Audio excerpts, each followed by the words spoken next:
He was 32, raising a daughter alone, working double shifts just to keep the lights on. She was 50, a CEO who controlled half the jobs in town, and everyone said a woman like her didn't have time for love.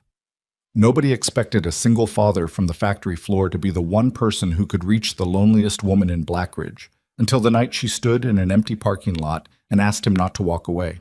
Stay with us until the end, hit like, and drop a comment telling me which city you're watching from, so I can see how far this story has traveled. The rain in Blackridge had a way of falling sideways in October, slanting under the awnings and finding every gap in a man's jacket, no matter how careful he was. Nathan Brooks stood at the bus stop on 5th and Miller with his collar turned up, watching his breath fog in front of him, doing the math he did every morning. Bus fare, lunch for Emma, the copay for her inhaler refill. He had $11 in his wallet and 4 days until payday. He'd given up the truck 2 years ago, not because it broke down, though it had, more times than he wanted to remember, but because the insurance alone ate a hole in his paycheck that he couldn't patch with anything else. So now he walked, or he waited in weather like this, and he told himself it didn't matter, because none of it mattered as much as Emma waking up every morning to a hot breakfast and a father who hadn't given up. He was 32 years old and felt, some mornings, like he'd lived 3 lifetimes already. The divorce had taken the first one. Sarah left when Emma was 4, packed 2 suitcases, and told him she needed to find herself, which Nathan later learned meant she'd found someone else in Cincinnati who didn't smell like sheet metal and motor oil at the end of the day. She called on birthdays sometimes. Emma had stopped asking about her around age 6, which broke something in Nathan that he never told anyone about, not even his sister. The bus came 12 minutes late, spraying gutter water onto the curb. Nathan climbed on, nodded to the driver, an older man named Carl, who always said the same thing. "Cold one today, Brooks," like it was a ritual neither of them could break. Nathan sat near the back, wiped the condensation off the window with his sleeve, and watched Blackridge go by.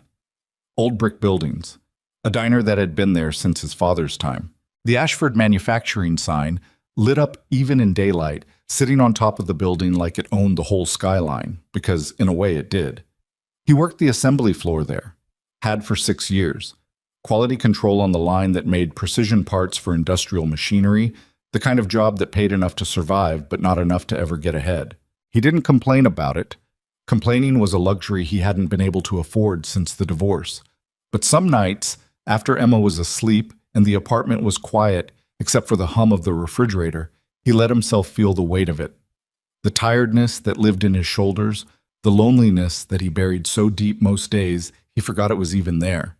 That morning, like most mornings, he clocked in at 6:58, 2 minutes early, the way he always did.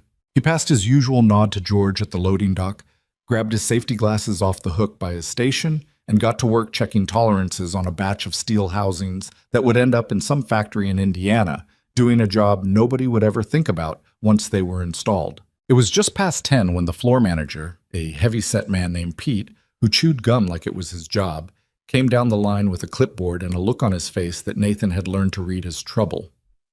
"Brooks, you're wanted upstairs." Upstairs meant the executive floor, which Nathan had been to exactly twice in 6 years. Once for safety training, once because his supervisor had quit and they needed someone to sign off on a transition document. He felt his stomach drop a little, the automatic fear of a man who'd been laid off once before and never quite trusted stability again. "What for?" Pete shrugged. "Above my pay grade. Ashford herself wants to see you. Something about the East Carter contract." Victoria Ashford.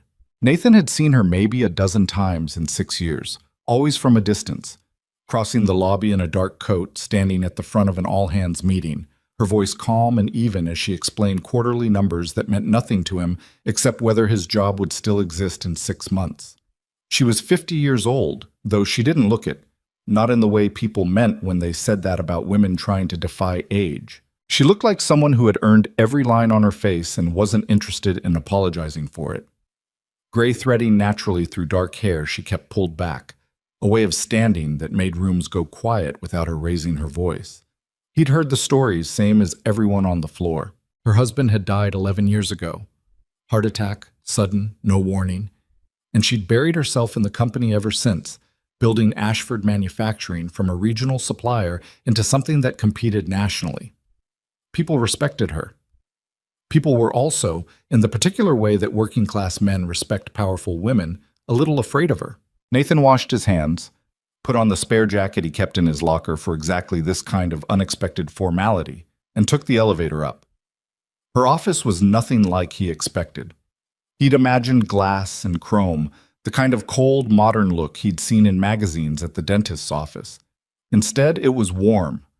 Dark wood, a worn leather couch by the window, framed photographs that weren't of awards or handshakes, but of people. A younger version of her with a man Nathan assumed was her late husband.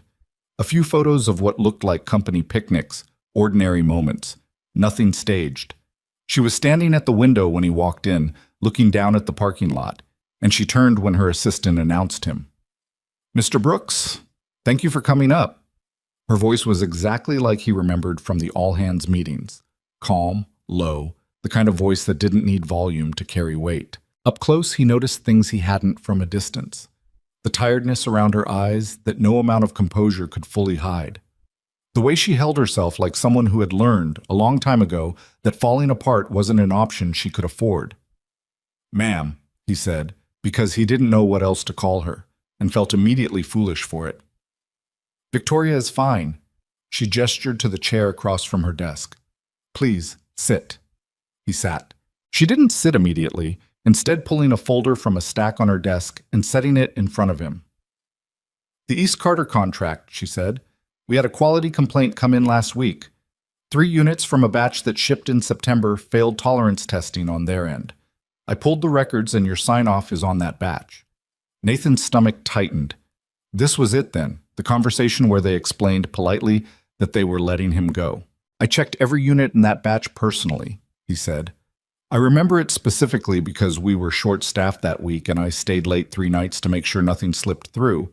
If there's a discrepancy, I want to understand it because I don't sign off on work I haven't verified." Something shifted in Victoria's face. Not surprise exactly, more like she was recalibrating an expectation. "That's what I wanted to ask you about," she said. "Not to discipline you, Mr. Brooks. I pulled the shipping logs after I saw your sign-off because, frankly, your name has come up before. Always attached to clean work. I think the failure happened in transit, not in production. I wanted your read on it before I escalated to the shipping contractor." Nathan exhaled, the tension draining out of his shoulders so suddenly he felt almost embarrassed by how visible his relief must have been. "Can I see the failure report?" She handed it over, and he read it carefully, the way he read everything. Slowly, thoroughly, the habit of a man who'd learned that mistakes cost more than time ever did. After a minute, he looked up. "The tolerance failure is on the housing seam here," he pointed. "That's consistent with impact damage, not manufacturing defect. If this got dropped or shifted hard in transit, that's exactly what you'd see. I'd bet money the packaging wasn't rated for that load." Victoria studied him for a long moment, and Nathan had the distinct sense of being assessed by someone who didn't do it often and didn't do it carelessly when she did. "That matches what I suspected," she said. "Thank you. That's useful. More useful than I expected. Honestly." "Why's that?" It came out before he could stop himself, more direct than he usually allowed himself to be with anyone above him on an org chart. But Victoria didn't seem to mind. Because most people, when they're called up here over a problem with their work, spend the first 5 minutes defending themselves before they even look at the evidence, she said. "You looked at the evidence first." "Didn't seem like there was much point defending myself if I was wrong," Nathan said. "And if I wasn't wrong, the evidence would say so anyway." A small sound came from her. Not quite a laugh, but close to it, like something she'd let herself feel rarely enough that it surprised her too. That's a refreshingly practical way to look at it. "Practical's all I've got time for these days," Nathan said, and then immediately wondered if that had been too honest, too much, for a conversation with the CEO of the company that employed him. But Victoria didn't seem put off by it. If anything, something in her posture eased slightly. "You have kids, Mr. Brooks?" "A daughter, Emma. She's 7. "And her mother?" "Not in the picture. Hasn't been for a few years." Victoria nodded slowly, like she was filing the information away somewhere private. "That's not an easy road, raising a child alone." "No," Nathan agreed. "It's not. But she's worth every bit of it. I'm sure she is. There was a brief silence, not uncomfortable exactly, but charged with something Nathan couldn't name yet. Victoria closed the folder on her desk. "I'd like you to walk this report down to shipping yourself," she said, switching back into something more businesslike, though her voice retained a warmth it hadn't had at the start of the conversation. "Explain what you told me. They'll trust the assessment more coming from the floor than from an email out of this office." "Sure, I can do that." "Thank you, Mr. Brooks." "Nathan," he said, surprising himself. "You can call me Nathan." Something flickered across her face, the briefest softening, gone almost as quickly as it appeared. "Nathan," she repeated, like she was testing the shape of it. "Thank you for coming up." He left her office that day thinking it was a one-time thing, an unusual blip in an otherwise unremarkable Tuesday, and went back to his station and didn't think much more about it, except that night, lying in bed after Emma had fallen asleep with her stuffed rabbit clutched against her chest. He found himself remembering the way Victoria Ashford had asked about his daughter, like she actually wanted to know the answer, not like it was small talk to fill space. He didn't expect to see her again outside of company-wide meetings, but 3 weeks later, she called him up to her office again. This time about a different shipment issue, and the time after that about a vendor dispute where his first-hand knowledge of the production line mattered. Each time, the conversation extended a little further past the business at hand. Each time, Nathan found himself a little more unguarded than he meant to be. It was the fourth visit, in late November, when things shifted into something neither of them had a name for yet. He'd come up to deliver a report on a new supplier's materials and found her standing at the window again. A habit of hers, he was starting to notice. Like she did her clearest thinking while looking down at the lot below, at the ordinary comings and goings of people whose lives she was, in some quiet way, responsible for. "You always stand there," he said before he could stop himself. She turned and for a moment looked almost caught. "Force of habit. My husband used to tease me about it, said I looked like I was standing guard over the place." It was the first time she'd mentioned her husband directly to him. Nathan didn't know if he was supposed to acknowledge it or let it pass, so he chose honesty, the only currency he really trusted. "How long has it been?" 11 years. She said it without flinching, the way people do when they've practiced saying hard things so many times the sharp edges have worn down. "Sudden. He was fine in the morning, gone by the afternoon. I'm sorry." "Everyone says that." She walked back to her desk, sat down, gestured for him to do the same. "I've stopped knowing what to do with it after this many years. The sympathy. It feels like it belongs to someone else's grief by now, not mine. Mine's quieter than that." Nathan sat across from her, the report he'd come to deliver suddenly feeling unimportant in his hands. "My ex-wife left 4 years ago," he said, because it felt fair somehow to offer something back. Different kind of loss. Nobody sends sympathy for that. They just ask if I'm dating again, like that's the natural next step. "Are you?" "No." He almost laughed at the idea. "Between work and Emma, I don't have room for anything else. Don't really want to, if I'm honest. Trust doesn't come back easy once it's been broken like that." Victoria nodded, like she understood exactly what he meant, in a way most people who hadn't lived it couldn't.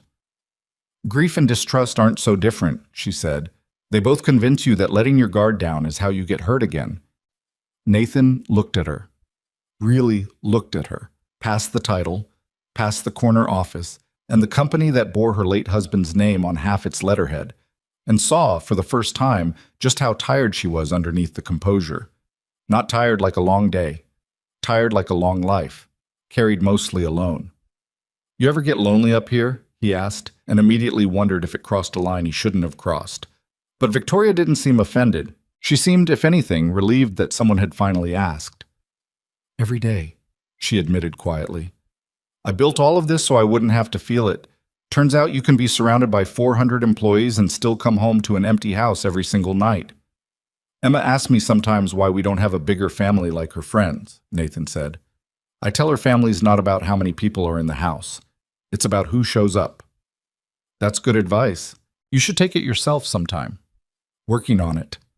They sat in a silence that wasn't awkward, the kind of silence that happens between two people who've said something true and don't feel the need to fill the space immediately after. Outside, the The gray November sky pressed against the window, and somewhere on the floor below, the machines hummed along the way they always did, indifferent to the quiet thing taking root 2 stories above them. Over the following weeks, their conversation stopped needing an excuse. Victoria started finding reasons to walk the production floor in the evenings, the way executives rarely did, and somehow always ended up near Nathan's station around the time his shift wound down. He started staying a few minutes later than he needed to, telling himself it was to finish paperwork, knowing it wasn't really that at all. "You don't have to keep finding work-related reasons to talk to me," he told her one evening in early December, half joking, as she stood near his station holding a clipboard she clearly wasn't reading. Victoria's mouth curved, caught. "I don't know what else to call it. You could just say you wanted to talk." "I'm 50 years old, Nathan. I run a company with 400 employees. I have not had a casual conversation that didn't serve some functional purpose in longer than I'd like to admit." "Well," Nathan said, pulling off his safety glasses, "consider this one functionless. How was your day?" She laughed, a real laugh this time, surprised out of her, like it had been sitting unused somewhere, and finally found a reason to come out. "It was long. There's a board meeting Thursday I'm dreading. They want to discuss expansion into a market I don't think we're ready for. And I'll spend 3 hours being told I'm too cautious by men who've never had to rebuild anything from nothing." "You built this place from nothing?" "My husband and I did.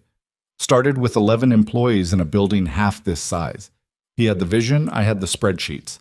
After he died, I had to learn his half of it too, fast, because the company didn't stop needing both halves just because he wasn't here anymore." Nathan tried to imagine it, grieving a husband and learning to run a manufacturing empire at the same time, with no room to fall apart because 400 families depended on her not falling apart. It made the version of hardship he carried feel smaller, though he knew grief didn't work on a comparison scale. Hers wasn't bigger than his. It was just hers, the way his was just his. "That's a lot to carry alone," he said. "I had board members, lawyers, accountants." She paused. "I didn't have anyone, though. Not really. Not someone who just wanted to know how my day was." "You've got that now," Nathan said, before he could think better of it. Victoria looked at him for a long moment, something unreadable passing behind her eyes, and then nodded once, like she was accepting something she hadn't expected to be offered. "I suppose I do," she said quietly. School. December brought the holiday season into Blackridge with the kind of forced cheer small towns put on, even when half the storefronts were struggling. Nathan did what he could for Emma. A small tree, a few presents he'd been setting aside money for since August, a trip to see the lights downtown that cost nothing but the walk there and back. Emma didn't seem to notice the gaps where money would have filled in something bigger. She just held his hand and pointed at every lit-up window like it was the most magical thing she'd ever seen. And Nathan thought, not for the first time, that her happiness was the only currency that had ever really mattered to him. He mentioned her once to Victoria, almost without meaning to. A small story about Emma insisting on wearing her rain boots to school because she'd decided they were lucky, and Victoria had listened with a kind of attention Nathan wasn't used to receiving from anyone, let alone someone who ran a company. "She sounds like she has her father's stubbornness," Victoria said. "God help us both if she does." "I'd like to meet her sometime," Victoria said, and then, as though hearing how that sounded, added quickly, "if that's not overstepping." Nathan felt something tighten in his chest. Not discomfort, but the particular vulnerability of being asked to let someone near the one part of his life he protected fiercer than anything else. "Maybe someday," he said carefully. "She's not used to new people. Not since her mom left."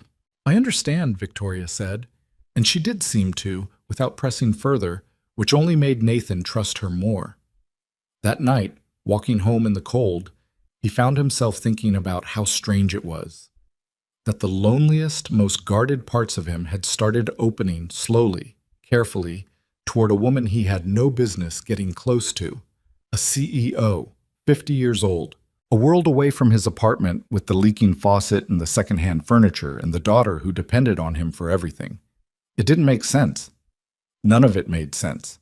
And yet, walking past the dark storefronts with his collar pulled up against the wind, Nathan realized that for the first time in 4 years, he wasn't dreading the quiet of his own apartment. He was thinking about tomorrow, about whether Victoria would find another excuse to walk the floor near his station, about the way her laugh had sounded that evening. Surprised, unguarded, like something coming back to life after a long winter. He didn't know what it meant yet. He wasn't sure he was ready to find out. But for the first time in longer than he could remember, loneliness didn't feel like the only thing waiting for him at the end of the day. January came in hard and gray, the kind of cold that settled into the bones of Black Ridge and didn't loosen its grip until well into March. Nathan had stopped noticing the weather the way he used to, distracted instead by a feeling he couldn't quite name. The sense that something in his life had shifted onto a different track without his permission, and he wasn't sure yet whether to be afraid of it. Victoria's visits to the production floor had become a fixture of his week, though neither of them called it that out loud. Wednesdays, usually. Sometimes Fridays, if the week had been hard enough that she needed somewhere quieter than her own office to land. She'd find him near the end of his shift, clipboard in hand like always, though by now they'd both stopped pretending it served any purpose. "You're going to run out of reasons to be down here eventually," Nathan told her one Wednesday, wiping grease off his hands with a rag that had seen better decades. "I run a manufacturing company, Nathan. I have an infinite supply of reasons." "Sure you do." "I do." She leaned against the workbench beside his station, arms crossed, watching the line move with an expression that looked almost peaceful. "Besides, this is the only part of my day where nobody's asking me to approve anything. I could ask you to approve something, make you feel at home." That earned him a real laugh, the kind that still caught him off guard every time, like he'd won something small but worth winning. "Don't you dare." They fell into an easy quiet after that, the kind that had become familiar between them. Nathan finishing his checklist, Victoria watching, occasionally asking a question about the line that revealed she actually understood the work, not just the spreadsheets it generated. She'd grown up around machinery, she told him once. Her father ran a small parts shop before she and her husband built something bigger out of it. She wasn't a stranger to grease and steel, whatever the tailored coat suggested otherwise. "My father used to say a man could be judged by how he treated the people nobody else noticed," she said that evening, apropos of nothing, watching George at the loading dock wave off a delivery truck. Cleaning staff, loading dock guys. People most executives walk past without a glance. "Your father sounds like he had it figured out." "He did, in his own difficult way." A pause. "I think about that a lot, actually. Whether I've held on to that, running a company this size, whether I've become one of the executives who walks past people." "You're standing in the middle of the production floor talking to a quality control guy," Nathan said. "I don't think you've got much to worry about." "You're not just a quality control guy, though." She said it simply, without flourish, like a fact she'd settled on some time ago. "You're the most honest person I talked to all week, and most weeks, you're the only one." Nathan didn't know what to do with that, so he didn't say anything, just nodded and let the compliment sit there between them, warm and a little overwhelming. That was how it went, through January and into February. Small moments accumulating like snow nobody noticed piling up until it was suddenly too deep to ignore. A conversation about Emma's first lost tooth that turned into Victoria, recalling, unprompted, a memory of her late husband teaching their dog tricks in the backyard. A dog that had died not long after he did, like even the animal couldn't bear to stay in a house that empty. A late evening where Nathan admitted, almost without meaning to, that some nights he ate dinner standing over the sink because sitting at the table alone after Emma went to bed felt too much like a confession of how alone he really was. "I do the same thing," Victoria admitted. "Different house, same sink probably." It's pathetic, right? Two grown adults eating standing up because sitting down feels too quiet. "I don't think it's pathetic," Victoria said. "I think it's honest. There's nothing wrong with admitting the quiet gets to you. Most people just pretend it doesn't." "You don't pretend." "Not with you," she said, and then, like she'd surprised herself by saying it, busied herself adjusting the clipboard she wasn't using. Nathan felt something shift in his chest at that, small but unmistakable, like a door he'd kept locked for years creaking open half an inch. He didn't trust it yet. Trust wasn't something that came easy to him anymore, not since Sarah had packed 2 suitcases and left him to explain to a 4-year-old why Mommy wasn't coming back.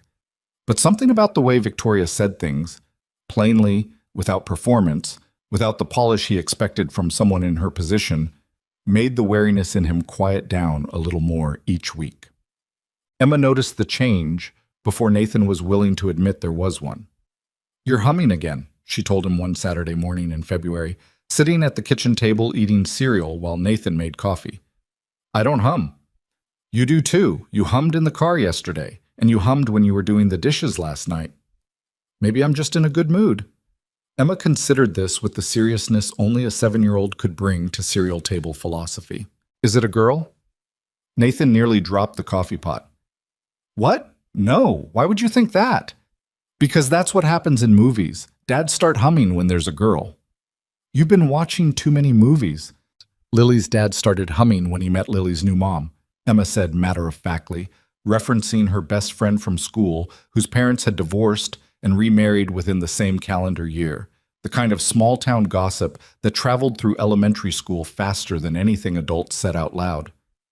"He hums all the time now." "I'm not Lily's dad."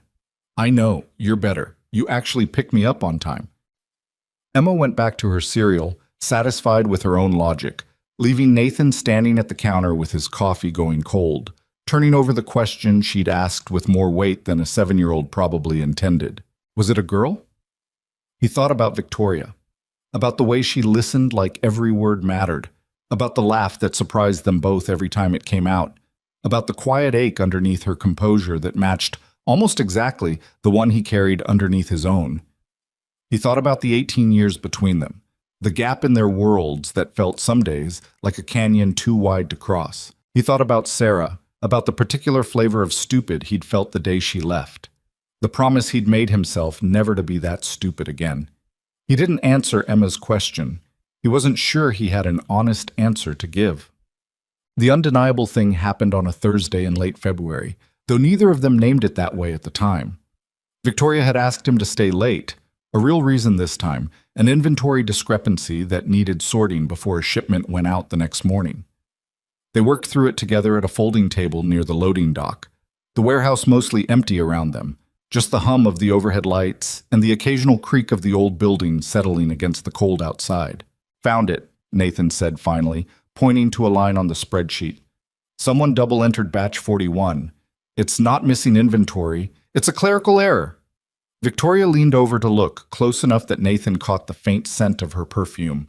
Something subtle, not the kind of thing that announced itself. The same way everything about her seemed to be understated until you looked closely enough to notice how much was actually there. "Thank God," she said. "I was about to call an emergency audit at 9 o'clock on a Thursday night. Would have been a fun way to spend the evening." "You have no idea how many of my evenings have been spent exactly that way." She straightened, rubbing the back of her neck, and Nathan noticed, not for the first time, how tired she looked underneath the composure she wore like armor.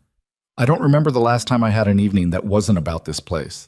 When's the last time you took a real day off?" She thought about it, and the length of her hesitation answered the question before she said anything. "I don't actually know." "That's not healthy, Victoria."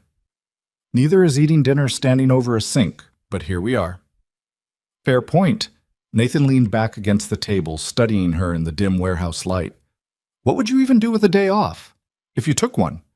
I don't know," she admitted, and there was something almost vulnerable in the admission. A woman who'd built an empire and somehow lost track of who she was outside of it. "I used to garden. Before. There was a whole flower bed behind the house that I haven't touched in years. I used to like to read. Real books, not board reports. I don't remember the last novel I finished. Sounds lonely." "It is." She said it simply, without self-pity, just a fact laid out plainly between them. "I built all of this so I wouldn't have to feel that. Funny how it didn't work." "Maybe building it wasn't supposed to fix the lonely part," Nathan said. "Maybe that's a different problem." Victoria looked at him for a long moment, something shifting behind her eyes. Not quite surprise, more like recognition, like he'd said something she'd needed someone else to say out loud before she could let herself believe it. "You're smarter than your job title suggests, Nathan Brooks." "My job title doesn't suggest much of anything. I check tolerances on steel housings. You also see things other people miss. That's worth more than a title." They stood there in the quiet warehouse, the inventory problem solved, no real reason left to stay, and yet neither of them moved toward the door. The air between them had changed in some way neither of them could have explained if asked, charged with something that had been building for months in small increments. Every conversation, every confession, every moment of two guarded people letting their guard down just slightly more than the last time. "I should get home," Nathan said finally, though he didn't move. "Emma's with my sister. I told her I'd be back by 9. "Of course." Victoria straightened, gathering the papers on the table with more focus than the task required. "Thank you for staying late." "Any time." He meant it more than the casual phrase usually implied, and from the way Victoria glanced up at him, he suspected she heard that too. March brought a different kind of pressure into both their lives, the kind that tested whether what had been quietly growing between them was strong enough to survive contact with the world outside the warehouse and the quiet evenings.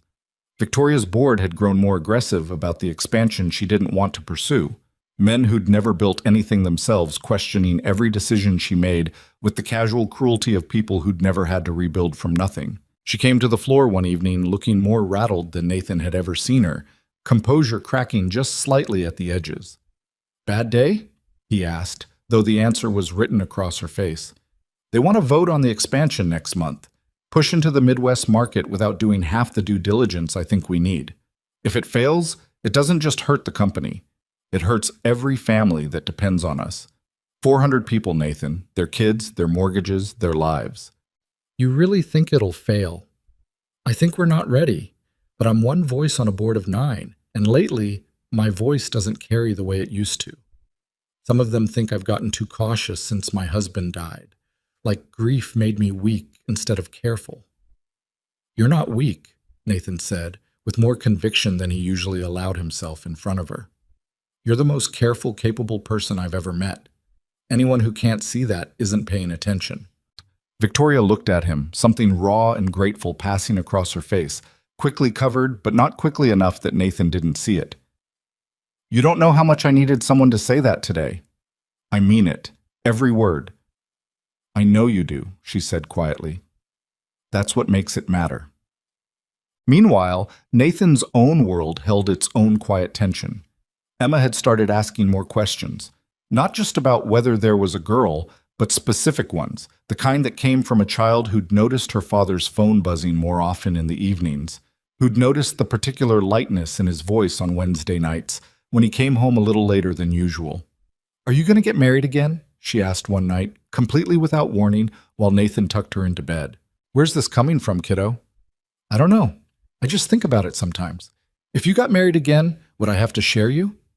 Nathan sat on the edge of her bed, his chest tight with the particular ache of trying to answer a child's question honestly without giving her something she wasn't ready to carry. "Emma, look at me."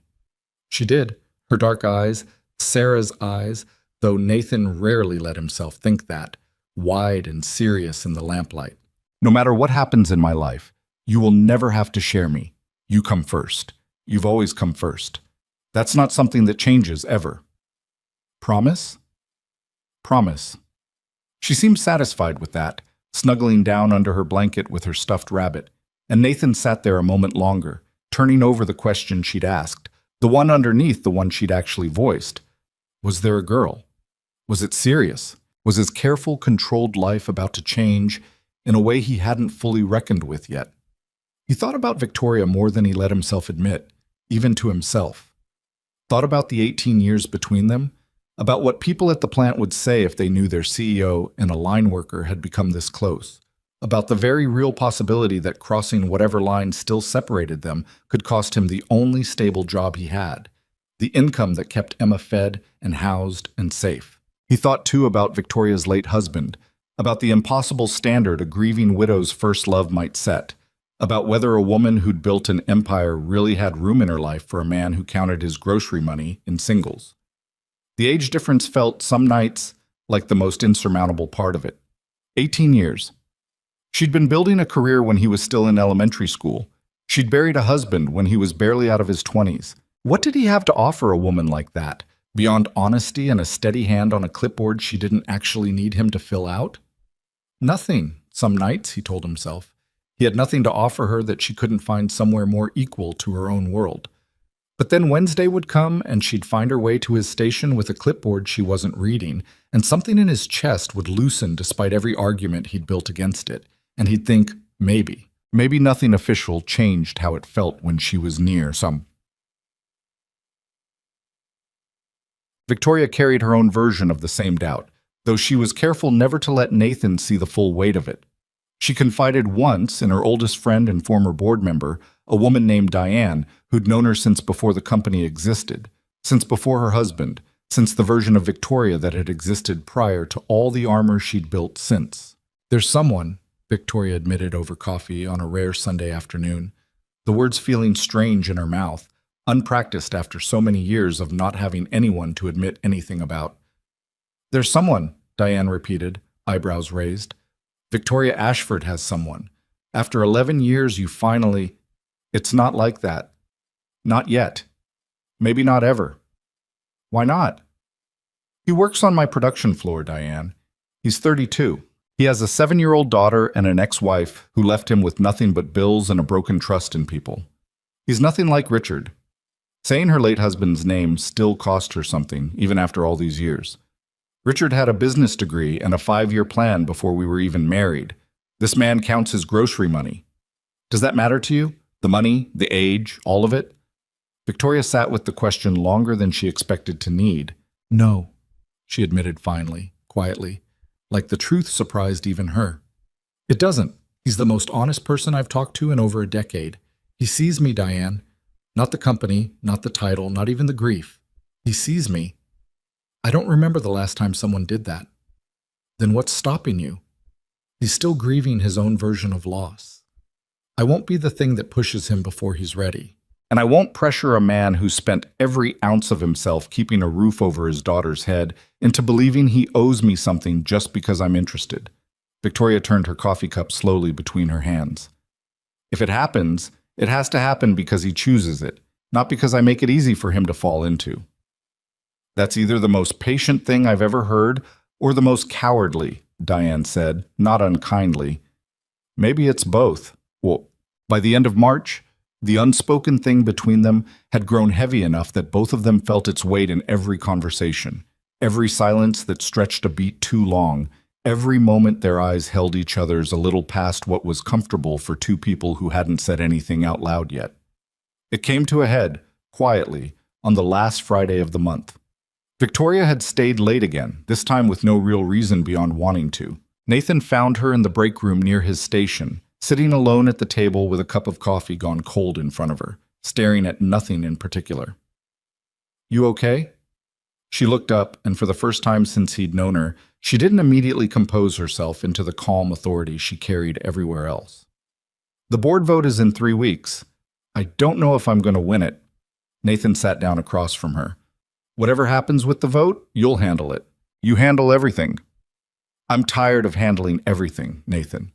The admission came out raw, unguarded, more honest than anything she'd said to him before. "I've been handling everything alone for 11 years, and some days I don't know how much longer I have it in me." "You're not alone," Nathan said quietly, and meant it with everything he had.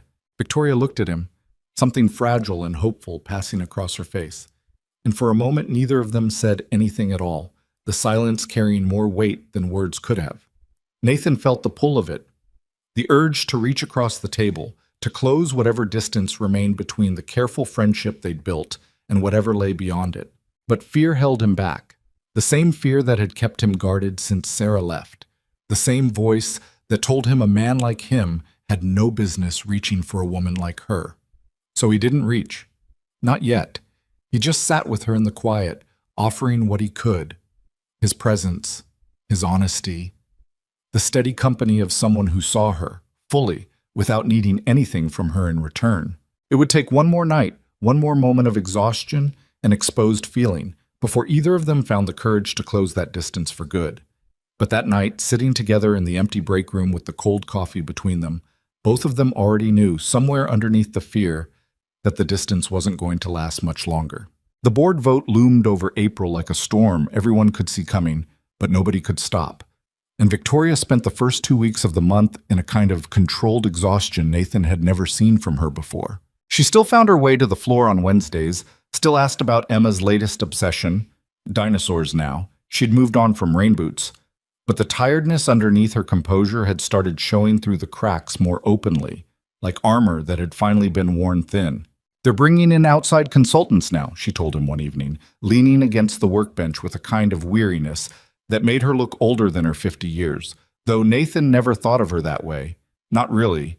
Not since the day she'd asked about Emma, like the answer actually mattered to her. Men who've never set foot on a production floor telling me how to run a company I built from nothing. What do the consultants say? That I'm too conservative, that the expansion is low risk if we move fast enough to beat our competitors into the Midwest market.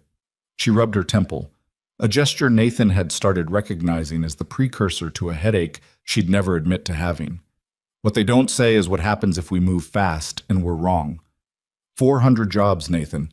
I'm not gambling with people's mortgages because some board member wants better quarterly numbers before he retires. You'll figure it out. You always do. I appreciate the confidence. I don't share it most days. Nathan studied her for a moment, the exhaustion sitting heavy in the lines of her face, and felt something protective rise up in him that he didn't entirely know what to do with.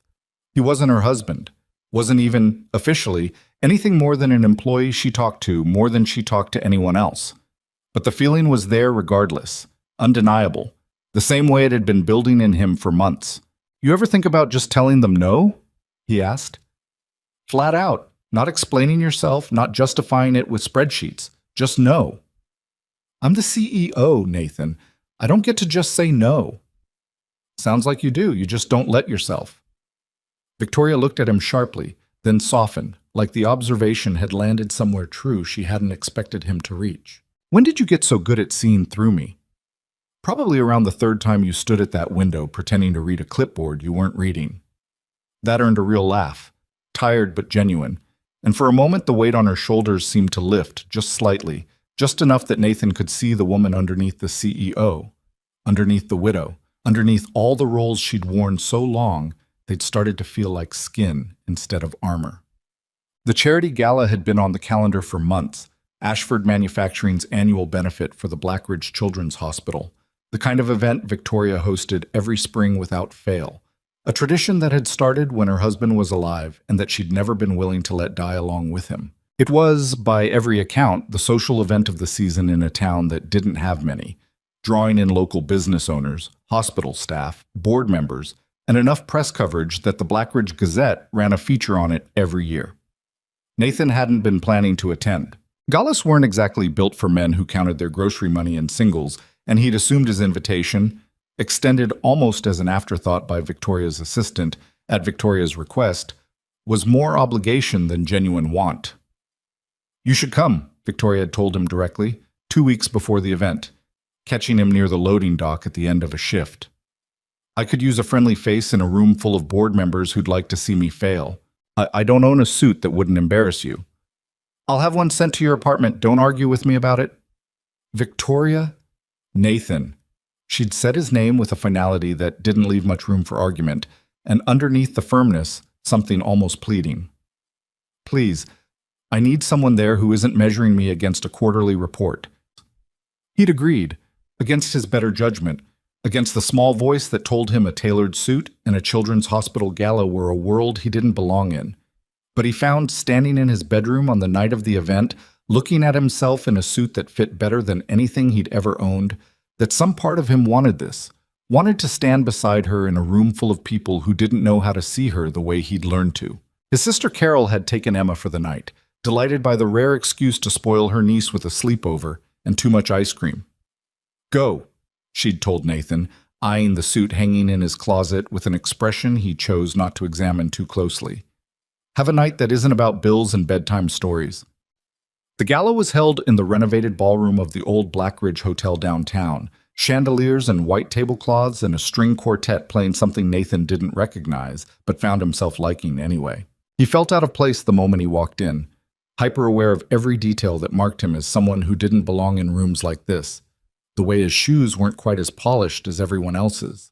The way he didn't know which fork to use when the appetizers came around. The way conversations about stock portfolios and country club memberships floated past him like a language he'd never learned to speak.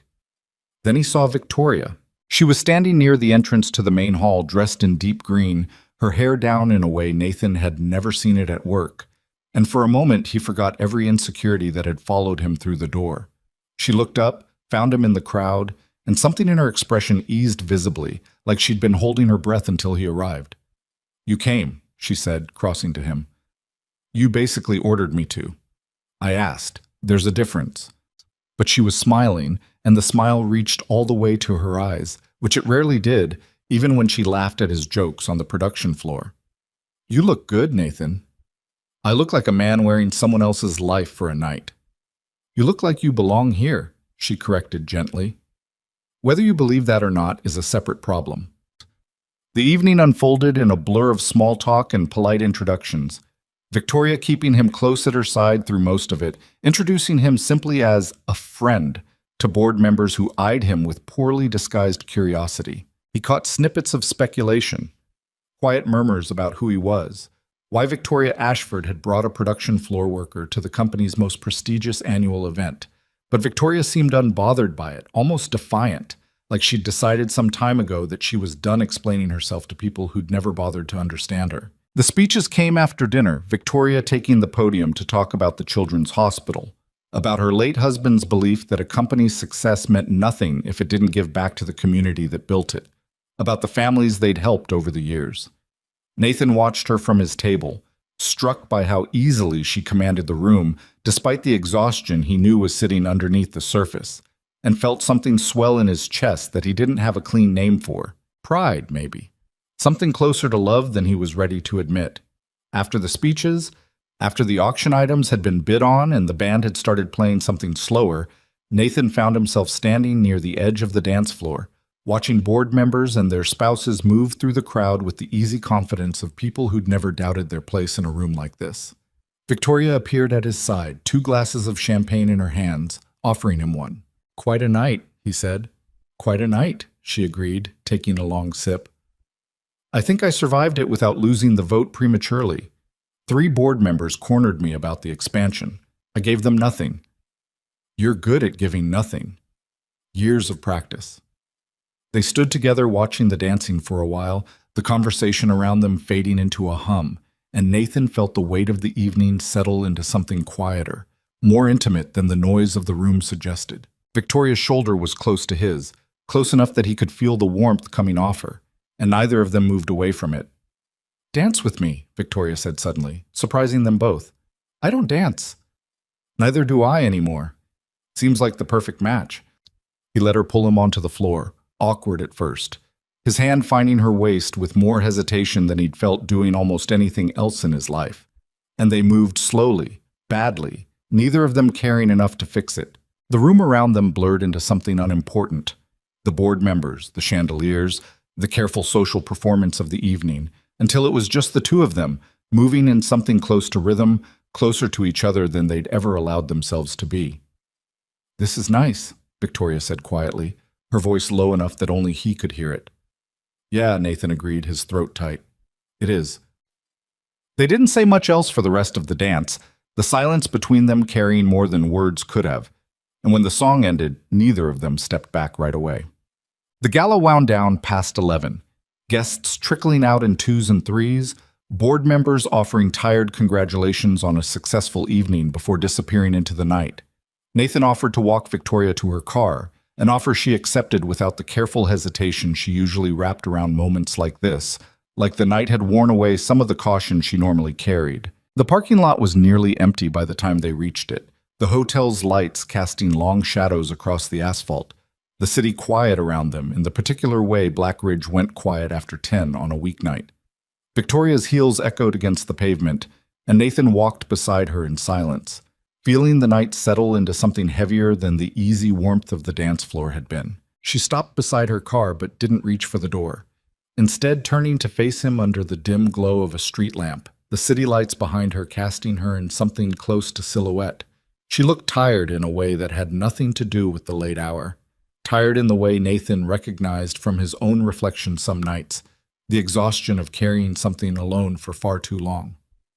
"Thank you for tonight," she said. "I mean that. I don't think I could have gotten through it without you there." "You'd have managed," You always do. Managing isn't the same as wanting to be there, Victoria said quietly. There's a difference between surviving a room and actually wanting to be in it. Tonight, I wanted to be there. Because you were there. Nathan felt his chest tighten, the careful distance he'd maintained for months suddenly feeling impossibly thin. Victoria, let me finish, she said, and there was something fragile in her voice now, something he hadn't heard from her before. Not even in the break room with her cold coffee and her exhausted admission of how long she'd been handling everything alone. I've spent 11 years building walls so high I forgot what it felt like to want someone close to me. I told myself I was fine. I told myself the company was enough, that Richard's memory was enough, that I didn't need anything else. She paused, her eyes meeting his, vulnerable in a way that made Nathan's heart ache. I was wrong. I don't want to spend the rest of my life standing at that window alone, Nathan. I don't want to keep finding reasons to walk the production floor just to feel something other than empty for 10 minutes a day. Victoria, I'm not asking you for anything, she said quickly, like she needed to get the words out before her courage failed her. I know what I am. I know the gap between us, the age, the company, all of it. I know it's complicated, and I know you've been hurt before, and I won't pretend any of that doesn't matter. I just needed you to know, before tonight ended. I needed you to know that I don't want you to walk away. The silence after she finished stretched out long and heavy, the city humming faintly around them, the street lamp flickering once overhead like even the light was holding its breath. Nathan stood there, every argument he'd built against this moment rising up in his mind at once. The 18 years between them, the fear of losing his job if things went wrong, the deeper fear underneath all of it, the one that had nothing to do with practical concerns and everything to do with the wound Sarah had left in him, the conviction that loving someone fully meant eventually losing them, one way or another. He thought about retreating. It would have been easy, a gentle excuse, a careful step back into the safety of the friendship they'd built. The loneliness he'd grown so used to carrying that it had started to feel like the only honest way to live. He could tell her it was too complicated, that Emma needed stability, that the company couldn't afford the gossip, and she'd accept it because she'd told him herself she wasn't asking for anything. But standing there in the quiet parking lot, looking at Victoria Ashford, 50 years old, exhausted, vulnerable in a way she rarely allowed herself to be, asking him with everything she had not to walk away, Nathan understood something he hadn't let himself fully admit until that exact moment. He had already fallen in love with her, not in one dramatic instant, but in 100 small ones. The first time she'd asked about Emma like the answer mattered, the night she admitted to eating dinner standing over the sink, the way her laugh sounded when it surprised her, the steady, quiet way she'd shown up for him, even when she had every reason in the world to stay distant. He'd been falling for months, in increments so small he'd been able to tell himself it wasn't happening, and now, faced with the choice to retreat or to finally admit what had already happened in his heart, he realized there was no version of walking away that wouldn't mean denying himself the one thing he'd been searching for since long before he ever met her. "I'm not walking away," he said quietly. Victoria's breath caught, something hopeful and fragile breaking across her face. "Nathan, I've been telling myself for months that this doesn't make sense," he said, the words coming easier now that he'd let himself start. "The age difference, the company, what people would say. I built every excuse I could find to keep this simple, to keep it just friendship, because I was scared. Sarah left and took something from me I didn't think I'd get back. I didn't think I had room to risk that again. And now? Now I think I've been an idiot for 4 months, standing here pretending I didn't already know how I feel about you." He took a step closer, close enough that he could see the moment her composure finally broke completely, tears gathering in her eyes that she didn't bother hiding from him. "I don't care about the age difference, Victoria. I don't care what the board thinks or what people at the plant will say. I care about the way you ask about my daughter like she matters to you. I care about the woman who eats dinner standing over a sink because the quiet's too loud otherwise, same as me. I care about you, all of you, not the CEO, you." "I'm scared," Victoria admitted, her voice breaking slightly. "I haven't let myself want something this badly in 11 years. I don't know how to do this without being terrified I'll lose it." "I'm scared too," Nathan said, "but I'd rather be scared with you than safe without you. I think I've known that for a while. I was just too stubborn to say it." He reached up gently, brushing a tear from her cheek before he could second-guess the gesture, and Victoria leaned into his hand like she'd been waiting months for exactly this kind of touch. Careful, certain, asking nothing except to be close. "Can I kiss you?" he asked quietly. "Please," she whispered. The kiss, when it came, was soft and uncertain at first. Two people who'd spent months building walls finally letting them down all at once, and then steadier, surer, carrying months of restraint and longing neither of them had been willing to name until now. The city lights blurred around them, the late hour and the empty parking lot, and the careful distance they'd maintained for so long, all dissolving into something neither of them had words for yet, except that it felt, for the first time in years, like coming home.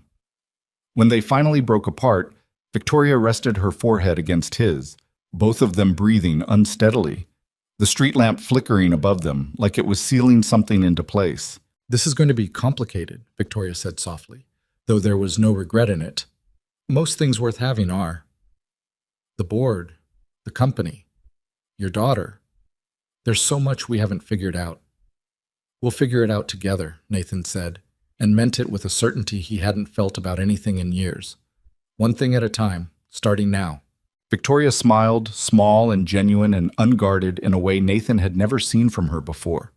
And in that moment, standing in an empty parking lot beneath the quiet glow of city lights, both of them understood that whatever came next, however complicated, however uncertain, they weren't going to face it alone anymore. May arrived with the kind of false promise spring always brought to Blackridge.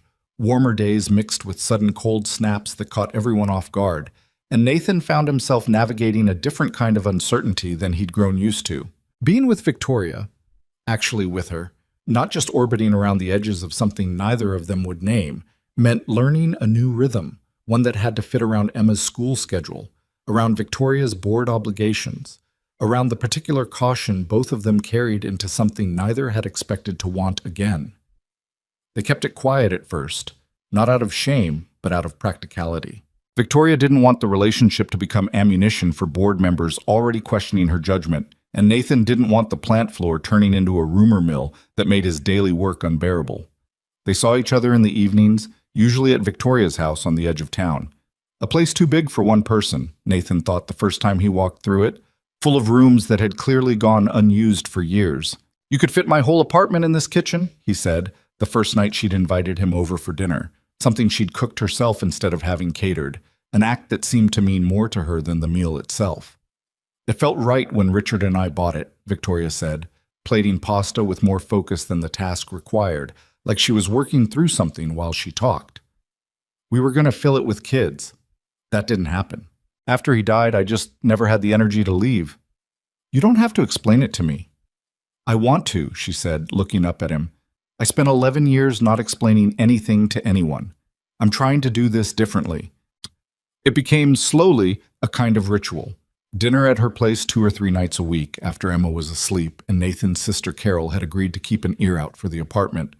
A quiet hour or two where Nathan and Victoria existed as just two people. Not a CEO and a line worker, not a 50-year-old widow and a 32-year-old single father, just Nathan and Victoria, learning each other in the unglamorous, ordinary way real intimacy actually happened. "I'm not good at this," Nathan admitted one night, sitting across from her at the kitchen island, a bottle of wine between them that he'd insisted on paying for, even though it cost more than he usually spent on groceries in a week. "Relationships. I mean, obviously. Sarah left, and before that I don't think I ever really learned how to do this right in the first place." "I'm not exactly an expert either," Victoria said. "Richard and I were married for 19 years. I haven't dated anyone since I was 26 years old. I don't know what I'm doing any more than you do." "That's oddly comforting." "It should be. Means neither of us has to pretend." He reached across the island and took her hand, and she let him, her fingers curling into his with an ease that still surprised them both every time it happened, like some part of each of them kept expecting the other to pull away, and kept being pleasantly proven wrong. Emma met Victoria for the first time in late May, an introduction Nathan had put off for weeks out of a careful protectiveness that Victoria never pushed against, understanding instinctively that this had to happen on Nathan's terms, at his pace, not hers. He'd planned it carefully. A Saturday afternoon at the small park near their apartment. Neutral ground, low stakes, an ice cream truck parked at the edge of the lot that gave the whole thing an easy excuse if Emma needed one. Victoria showed up in jeans and a simple sweater. Nothing like the tailored suits Nathan was used to seeing her in at the plant. And the deliberateness of that choice, dressing down, dressing approachable, dressing like someone who understood this meeting mattered more than any board presentation she'd ever given, wasn't lost on him. "Emma, this is my friend Victoria," Nathan said, crouching down to Emma's level as she eyed the new adult with the particular suspicion 7-year-olds reserved for strangers entering their father's orbit. "Hi," Emma said carefully. "Hi, Emma." Victoria crouched down too, meeting her at eye level instead of looming over her the way most adults did. "Your dad tells me you think dinosaurs are the best animals that ever lived." Emma's suspicion cracked slightly. "They are the best animals that ever lived. Did you know the T-Rex had teeth as long as bananas?" "I did not know that. That's terrifying and also incredible. I have a book about it. I could show you sometime if you want." "I would love that," Victoria said, and meant it. And Emma seemed to sense the sincerity in a way kids often did better than adults gave them credit for.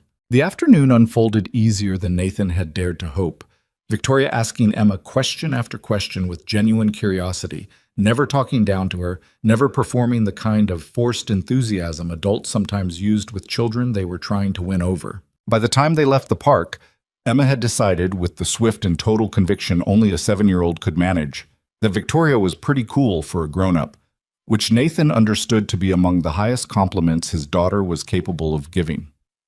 "That went well," he said to Victoria later, after Emma had been dropped at Carol's for the evening.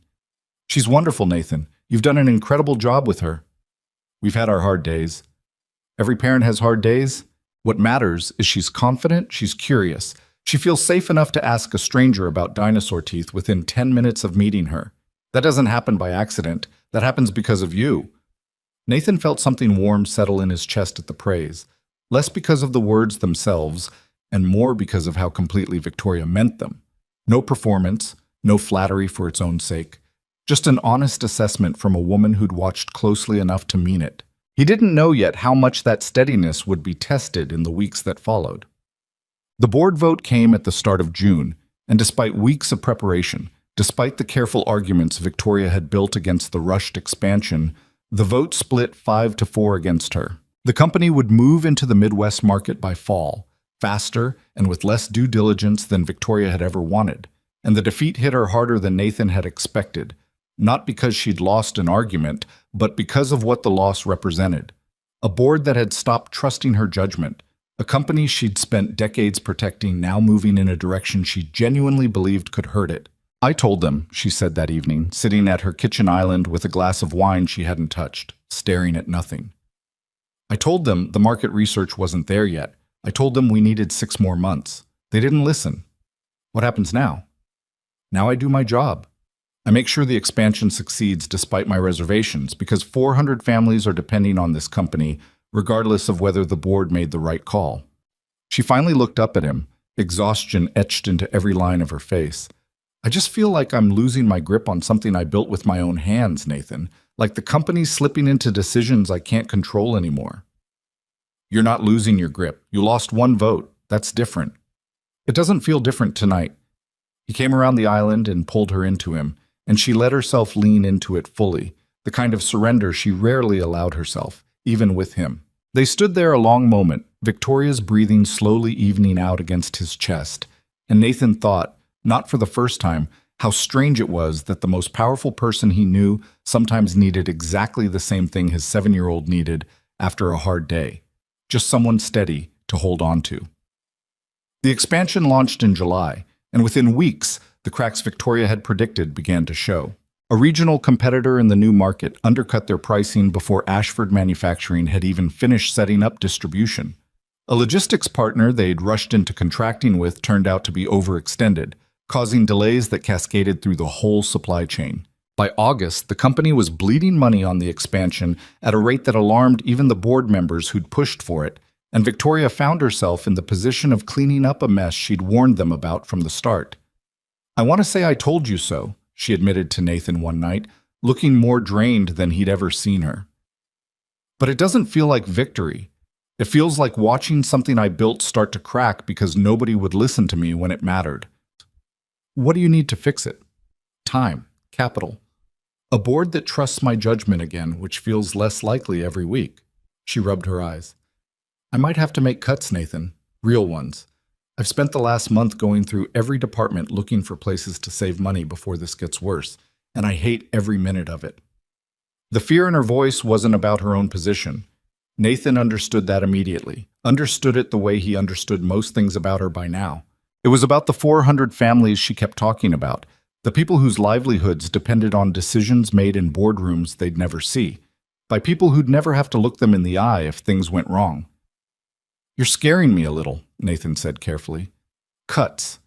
Is my job not yours, Victoria said quickly. Never yours. I'd protect your position before I protected my own salary, Nathan. You have to know that. That's not fair to you, though. Favoring me because of what we are to each other. It's not favoritism. It's recognizing the people who do their jobs with integrity, regardless of what's between us personally. She met his eyes, steady despite the exhaustion. But I won't lie to you. It's going to be a hard few months at the company. I need you to trust that I'm fighting for the people who deserve it, even when the decisions look ugly from the outside. I trust you, Nathan said, and he did, completely, in a way that surprised him given how carefully he'd guarded his trust since Sarah left. The crisis at the company might have been enough on its own, the kind of slow-burning stress that tested any relationship forced to absorb it. But August brought a second blow that neither of them saw coming, one that had nothing to do with boardrooms or market expansions, and everything to do with the daughter who'd always come first in Nathan's life. It started small. Emma complaining of stomach pain that Nathan initially chalked up to something she'd eaten. A fever that came and went over a few days that he treated with children's medicine and extra rest. But by the end of the week, the fever had spiked higher, and Emma had grown lethargic in a way that didn't match any ordinary childhood bug, and Nathan's gut told him something was seriously wrong before the doctors confirmed it. The pediatrician sent them to the children's hospital in the city, an hour's drive that Nathan made with white knuckles on the steering wheel, and Emma curled in the back seat, too tired and uncomfortable to even ask questions, which scared him more than anything else could have. The diagnosis came after 2 days of tests. A severe kidney infection that had progressed further than anyone had caught in time, requiring weeks of IV antibiotics and careful monitoring, with the doctors using words like concerning and we want to be cautious that landed in Nathan's chest like physical blows. He called Victoria from the hospital hallway, his voice cracking in a way he hadn't allowed it to crack in front of anyone since the divorce. She's sick, he said, before Victoria had even finished saying hello. Really sick, Victoria. Kidney infection. They're keeping her for weeks, maybe longer if it doesn't respond to treatment. I'm coming, Victoria said immediately, no hesitation in her voice at all. You don't have to. I'm coming, Nathan. I'll be there within the hour. She was true to her word, walking into the hospital waiting room less than an hour later, dressed in jeans again instead of her usual tailored suits, her face etched with a worry that matched his own. She found him slumped in a plastic chair outside Emma's room, and without a word sat down beside him and took his hand. How is she? Scared? In pain? They've got her on fluids and antibiotics, but they said it could take a while to know if it's working. Nathan's voice broke on the last word, the exhaustion and fear of the last 2 days finally catching up to him all at once. I can't lose her, Victoria. I can't. She's all I have. You're not going to lose her, Victoria said firmly, though her own voice wavered slightly with the effort of the conviction. She's strong. She has your stubbornness, remember? And she's got the best doctors in the state taking care of her. What if it's not enough? Then we'll find more. Whatever she needs, Nathan, whatever it costs, we'll find a way to get it for her. You're not facing this alone. The we landed on Nathan with unexpected weight. Not Victoria offering charity, not a wealthy woman swooping in to fix a poor man's problem with her checkbook, but something more fundamental. A partnership being tested in the worst possible circumstances and holding steady anyway. The weeks that followed blurred together in a haze of hospital visits, missed shifts, and exhausted nights spent in uncomfortable chairs beside Emma's bed. Victoria came every day after work, sometimes staying past visiting hours through sheer force of personality with hospital staff who'd learned not to argue with her. She brought Emma's favorite books, sat with her during the worst of the fever spikes, held Nathan's hand through the nights when the doctor's updates carried more uncertainty than reassurance. "You don't have to do all this," Nathan told her one night, watching her read to Emma in a hospital chair while his daughter drifted in and out of uneasy sleep. "I want to," Victoria said simply. "She matters to me, Nathan. You both do.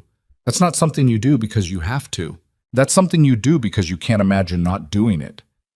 It was the closest either of them had come to saying the word neither had spoken aloud yet. Love. And Nathan felt it settle into him with a certainty that cut through even the fear gripping his chest. The financial strain hit hard during those weeks, too. Missed shifts meant missed pay, and even with insurance, the out-of-pocket costs for Emma's care stacked up faster than Nathan's careful budgeting could absorb. He didn't tell Victoria at first, too proud, too aware of the gap between his bank account and hers, unwilling to let their relationship become something tangled up with money. But she found out anyway, the way she found out most things, by paying attention, by noticing the particular tightness in his jaw when the hospital billing department called. "Let me help," she said one evening, catching him after a difficult phone call with the billing office. "I can't take your money, Victoria. I'm not offering you money. I'm offering to help the man I love take care of his daughter without drowning in the process." The word love hung in the air between them, finally spoken, neither of them flinching from it. "There's a difference, Nathan. I'm not trying to rescue you. I'm trying to stand beside you. That's what partners do." "I love you too," Nathan said, the words coming out rough but certain, the truth of them having lived in him for weeks before he'd found the courage to say it. "I should have said that before now. I love you, and I'm scared, and I don't know how to let someone help me without feeling like I've failed at the one job that's ever mattered to me."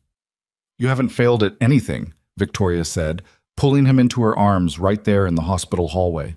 "Asking for help when you need it isn't failure. It's wisdom, the same wisdom that's kept Emma alive and thriving for 7 years on your own.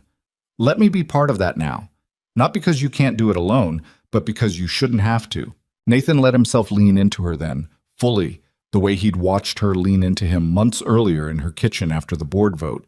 Two people who'd spent years convincing themselves they had to carry everything alone, finally learning what it meant to share the weight. Emma's fever broke in the 3rd week of August, the infection finally responding to the stronger course of antibiotics the doctors had switched her to, and the relief that flooded through Nathan when the pediatric specialist delivered the news nearly buckled his knees. Victoria was there for that moment too, gripping his hand so tight it almost hurt, both of them holding their breath until the doctor confirmed what they'd been praying to hear for weeks. "She's going to be okay," the doctor said. "We'll keep her a few more days for monitoring, but the infection's clearing. Your daughter's a fighter." Emma came home in early September, thinner than before, but recovering steadily, her energy returning in small increments that felt like miracles every single day. The first night back in her own bed, she asked Nathan to leave the door open, the way she had when she was younger and scared of the dark. And Nathan sat in the hallway outside her room for an hour after she fell asleep, just listening to her breathe, grateful in a way that went beyond words. Victoria came by the next evening, and Emma, still weak but recovering, asked her to sit on the edge of her bed and read from the dinosaur book she'd promised to share back in the park in May. "I'm glad you're better," Victoria told her, settling onto the bed with the book in her lap. "Dad says you came to see me a lot when I was sick. Every day I could. Even though you have a big important job." "Especially because I have a big important job," Victoria said, smiling. "It taught me that the most important things in life don't actually happen in boardrooms. They happen in places like this, beside the people you love." Emma considered this with her usual seriousness, then reached out and took Victoria's hand, the same easy trust she'd offered her father his whole life, now extending naturally to the woman who'd shown up for her without being asked. "I think I love you too," Emma said matter-of-factly, the way children say the truest things, without ceremony, without realizing the weight of what they're handing over. Victoria's eyes filled with tears she didn't bother hiding, and Nathan, standing in the doorway watching the two people he loved most in the world find their way to each other, felt something settle inside him that had been unsettled since the day Sarah walked out the door 4 years earlier. A sense that whatever came next, whatever the company's troubles, or the financial strain, or the complicated path ahead still held, he wasn't facing any of it alone anymore, and neither was his daughter. The company's crisis would take months more to fully resolve, careful restructuring and difficult decisions that tested Victoria's leadership in ways the board vote never had. But she navigated it the same way she navigated everything, steadily, honestly, refusing to sacrifice the people who depended on her, even when easier paths presented themselves. And through all of it, Nathan stood beside her, not as someone she needed to protect, but as someone who'd proven, through the hardest weeks either of them had faced in years, that he belonged exactly where he was. Autumn settled over Black Ridge with a gentleness the year hadn't offered much of, the trees along Fifth Street turning the kind of gold that made even the cracked sidewalks look like something worth photographing.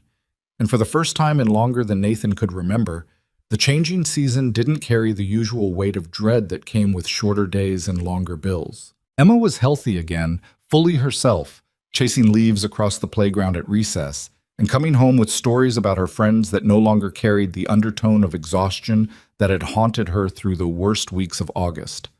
The company's restructuring had stabilized, not perfectly, not without scars, but steadily, the way most real recoveries happened.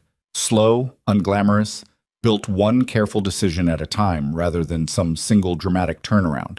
And Victoria had started, gradually, becoming something neither of them had a clean word for yet, though both of them felt the shape of it every single day. Not just the woman Nathan loved, something closer to family, the kind that didn't arrive through blood or paperwork, but through showing up, over and over, in all the unremarkable moments that actually built a life. She'd started coming to the apartment more than Nathan went to her house, something that surprised him the first few times it happened.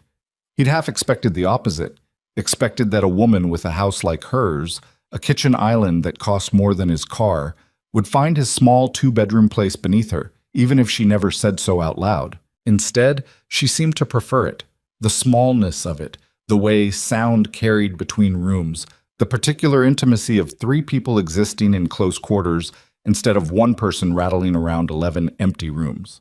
"I like it here," she told him one evening in late September, sitting at his small kitchen table while Emma did homework spread across half the surface, occasionally asking Victoria for help with a math problem that Victoria solved with the kind of patient explanation that made Emma's face light up with understanding instead of frustration. "It feels lived in. My house feels like a museum some days. Beautiful, but nobody's actually living in it." "You could change that," Nathan said, not quite meaning anything specific by it, just an observation, but Victoria looked up at him with something thoughtful in her expression that told him the comment had landed somewhere deeper than he'd intended. "Maybe I will," she said quietly, and went back to helping Emma with her fractions. The conversation about moving in together happened slower than either of them expected, not as one grand decision, but as a series of small ones that accumulated until the larger truth became obvious. Victoria's toothbrush appeared in Nathan's bathroom sometime in October. A drawer in his dresser quietly became hers. Emma started referring to Victoria's house as the other house instead of Victoria's house. A linguistic shift so subtle, Nathan almost missed it, until one Saturday morning Emma asked, over cereal, when they were all going to just live in one house instead of two. Nathan nearly choked on his coffee. Victoria, sitting across the table, went very still. "Where's this coming from, kiddo?" "I don't know, it just seems easier. And Victoria's house has a backyard. We don't have a backyard." "That's certainly one way to make the case," Victoria said, amusement flickering across her face, though Nathan caught the way her eyes had gone slightly glassy, the way she pressed her lips together like she was holding something back.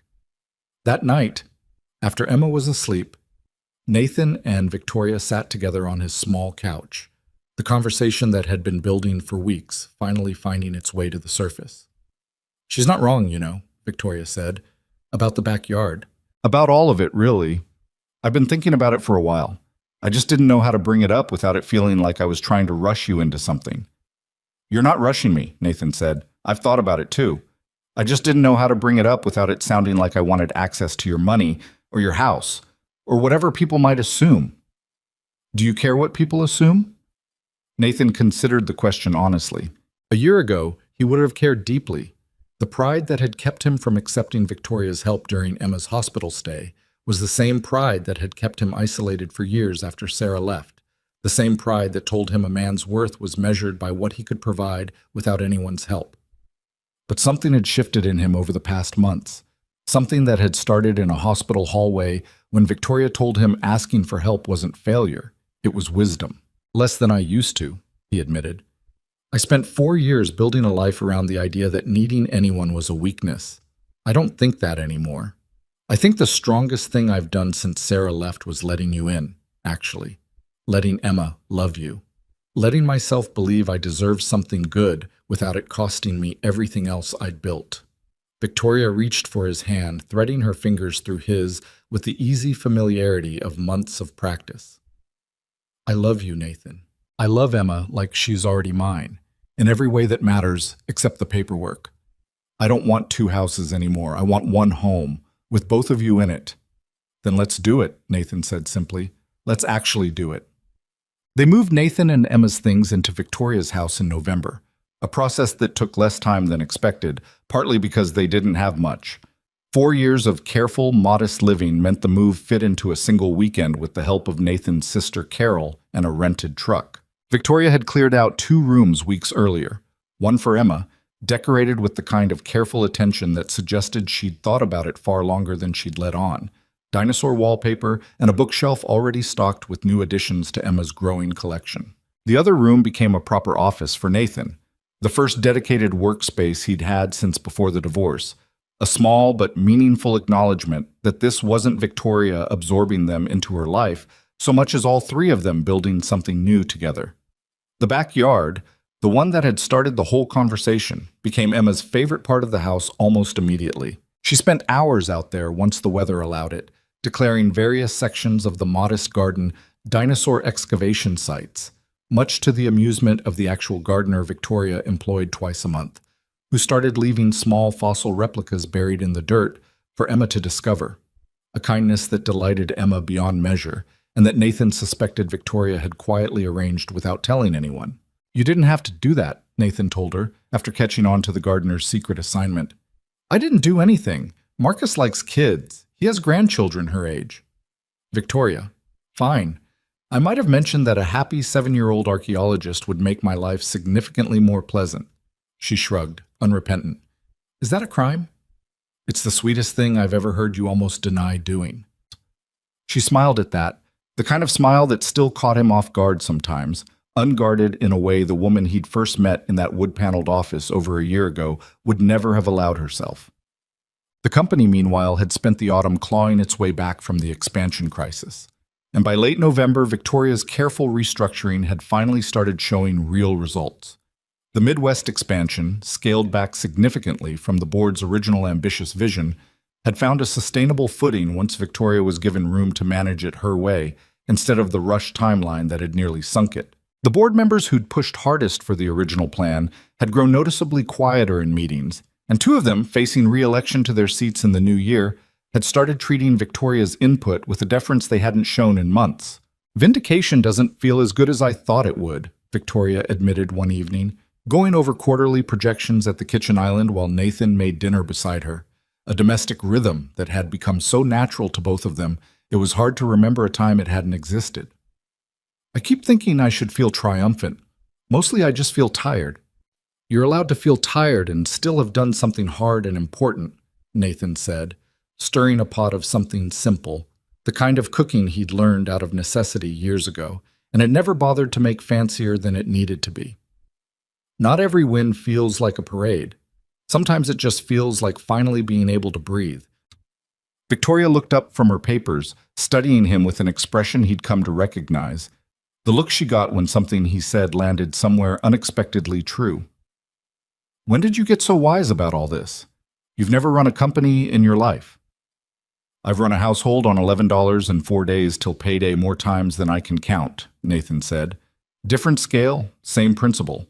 You do the next right thing even when it's hard, even when nobody claps for it. Eventually, it adds up to something. That's exactly it, Victoria said quietly. That's exactly what it feels like. December brought the holiday season back to Black Ridge, and this year, for the first time in longer than either of them could remember, neither Nathan nor Victoria faced it with the particular hollowness the holidays had carried in years past. The house filled with the kind of warmth Nathan had only imagined from a distance for most of his adult life. A real tree, decorated with a mixture of Victoria's elegant ornaments and Emma's handmade construction paper creations from school, the two styles clashing in a way that somehow looked exactly right. Victoria's old friend Diane came for dinner one evening in mid-December, the first time she'd met Nathan properly, and Nathan caught her watching him throughout the meal with the careful assessment of someone determining whether a person was worthy of her closest friend's trust. "I owe you an apology," Diane told him later, finding him alone in the kitchen while Victoria helped Emma with a bath upstairs. "For what?" "When Victoria first told me about you, I worried. A 32-year-old line worker. I'll be honest, I thought maybe you saw an opportunity in her money, her position. I've seen it happen before, with other widows, other wealthy women alone." "And now?" Diane glanced toward the staircase, the faint sound of Emma's laughter and Victoria's voice drifting down from the bathroom. "Now I watch the way she laughs around you, the way she's stopped standing in that house like a guest in her own life. I haven't seen her like this since before Richard died. I was wrong to worry. I'm sorry for that." "You weren't wrong to be careful with her," Nathan said. "She deserved someone being careful with her. I'm glad she had you all those years she was carrying everything alone." Diane studied him a moment longer, then nodded, something settling in her expression. "She's lucky to have found you. I think you're lucky too, for what it's worth. Not everyone gets a second chance at this. Most people don't even recognize it when it's standing in front of them." The wedding, when it finally happened, was small, deliberately so. Both Nathan and Victoria having had enough of large, performative gatherings to last them a lifetime, Victoria from years of corporate galas, and Nathan from the simple fact that he'd never had the money or the desire for anything extravagant. They held it in the backyard the following June, the same backyard where Emma had spent a winter and spring excavating fossils with Marcus's quiet help, the garden in full bloom. A small gathering of people who actually mattered instead of a guest list built around obligation. Carol stood beside Nathan as his best support, the same sister who'd taken Emma for countless sleepovers over the past year, who'd watched her brother slowly unclench from years of careful, guarded survival into something that finally looked like living. Diane stood beside Victoria, tears already gathering before the ceremony had even started. And Emma, 8 years old now, stood between them both, holding a small basket of flower petals she scattered with more enthusiasm than precision, declaring loudly at one point that she was the most important person at this wedding besides the two getting married, a statement nobody bothered to correct because it was, in every way that mattered, true. The vows were simple, unpolished in the way real promises usually were, neither of them interested in performing sentiment they didn't feel. "I spent 4 years convinced that loving someone fully just meant setting yourself up to lose them," Nathan said, his voice steady despite the emotion thick in his throat. "You taught me that's not actually true. Loving someone fully means having somewhere to land when everything else falls apart. You were the place I landed, Victoria, even before I let myself admit I was falling. I promised to keep choosing you every ordinary day, the same way I chose you that night in the parking lot. Not because it's easy, because you're worth choosing." Victoria's vows came quieter, more measured, the careful composure she'd carried through 11 years of solitary leadership finally giving way completely to something raw and unguarded. "I built walls so high, I forgot what it felt like to want anyone close to me," she said. "I told myself the company was enough, that grief was something you just learned to carry quietly and alone. You and Emma taught me that some walls are worth tearing down, even when it's terrifying, even when every practical voice in your head tells you the gap is too wide to cross. I promise to keep showing up, not as someone with answers for everything, but as someone willing to figure it out beside you every single day, for as long as we both have." When they kissed, Emma cheered loud enough to draw laughter from the small crowd, and Nathan felt something settle fully into place inside him. Not the dramatic resolution of a single perfect moment, but the quiet culmination of 1,000 small, imperfect ones that had built slowly and honestly into a life worth having. The years that followed weren't free of hardship, because no honest life ever really is. The company faced new challenges, a supply chain disruption 2 years later that tested Victoria's leadership again. A difficult stretch where Nathan, having gone back to school part-time at Victoria's encouragement, struggled to balance coursework with work and fatherhood, and very nearly quit before Victoria reminded him, gently but firmly, that the man who'd once stayed up 3 nights checking tolerances on a batch of steel housings wasn't built to quit anything that mattered. Emma had her own hard years too, the particular turbulence of early adolescence, moments where she pushed against both her father and her stepmother, with the universal stubbornness of a girl figuring out who she was apart from the people who raised her. But none of it broke what they'd built, because what they'd built had never depended on the absence of hardship. It had been forged inside hardship, inside grief and loneliness and fear, inside a hospital hallway and a contentious board vote in a parking lot where two scared people finally chose honesty over safety. That foundation held the way foundations built honestly always tend to hold, even when everything above them shook. Nathan finished his degree 4 years after the wedding, a business administration program he'd pursued not out of ambition exactly, but out of a genuine curiosity that had started the day Victoria first showed him a quarterly report and explained patiently what all the numbers actually meant. He didn't leave the production floor entirely. Some part of him would always belong there, hands-on, close to the actual work. But he moved into a role overseeing quality systems across the whole plant, a position he'd earned through the same careful, honest work ethic that had first caught Victoria's attention years earlier, not through any favoritism either of them would have tolerated. "You earned this," Victoria told him the day he got the promotion, genuine pride radiating from her in a way that had nothing to do with their marriage and everything to do with watching someone she respected grow into something more. Every bit of it. "I had a good teacher," Nathan said. "You had good instincts long before you met me. I just helped you trust them." Emma grew up in that house with the backyard and the dinosaur wallpaper that eventually gave way to a teenager's more sophisticated taste, but the warmth of it never changed, never became the museum Victoria had once described her old life as being. By the time Emma turned 16, she'd stopped distinguishing, even in her own mind, between the mother who'd left and the woman who'd actually shown up. Victoria simply was her mother, in every way that the word actually meant, earned through a decade of showing up at hospital bedsides and dinner tables and dance recitals, and every ordinary moment in between. "Do you ever miss it?" Emma asked her once, the two of them sitting on the back porch on a summer evening. Emma, 17 by then, weeks from graduating high school and already accepted into a state university 2 hours away. "Your old life. Before us. The big house all to yourself, no chaos, no teenage drama clogging up your bathroom."